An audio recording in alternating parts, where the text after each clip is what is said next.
Mayfield hails from Lake Travis High School in Austin, Texas, where he led the Cavaliers to a state title his junior year. Well, Baker was a freshman my second year here, and I was a defensive coordinator then, and Baker was part of the freshman team. He actually, Coach Morris was the head coach at the time, and he coached the quarterbacks, and so Baker and another quarterback kind of shared time as freshmen here. Baker was very small.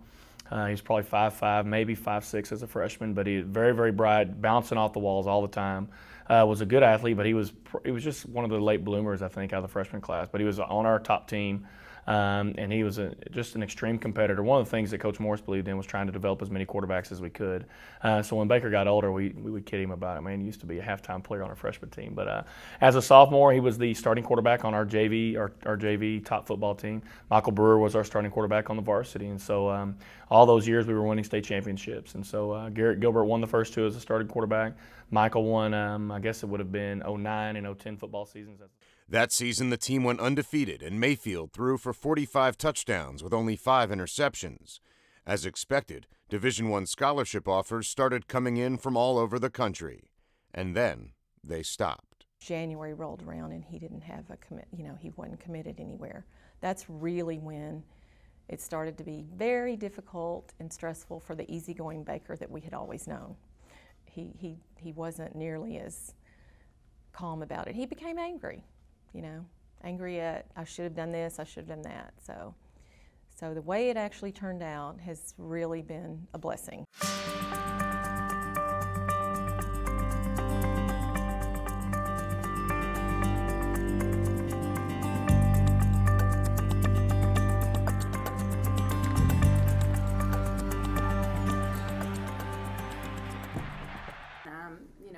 He told you he was going to come here and walk on here. We were excited. We knew we got a steal.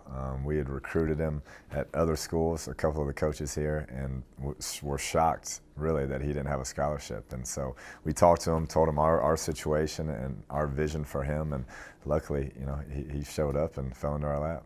Why do you think that is? How did he kind of fall through the recruiting? I think he was holding out for some different offers. He had some offers early and those filled up, and I think he was holding out, and it just didn't work out. But he won state championships, had incredible stats, very talented young man, and sometimes those things happen in recruiting. So he decides to walk on here. Realistically, what did you think, how long it would be before he maybe made any contributions? Yeah, I think we thought he'd redshirt and then get him in the system and see how it went. And some situations happened, and he showed up, and he was playing really well, and worked his way up from the young guy 7-on-7 at the end of practice to getting first team reps and really ran with it. Can you kind of tell us how Brewer got hurt, just kind of a little bit of how it unfolded, that he was your guy? Yeah, Michael had his injury at the end of the summer, and Baker didn't even come in until the second summer session, so he had to learn quickly, and basically based upon that circumstance, he got more reps than we probably anticipated him getting, and every time he got out there, good things happened. Continued to improve, and we decided to make him a starter.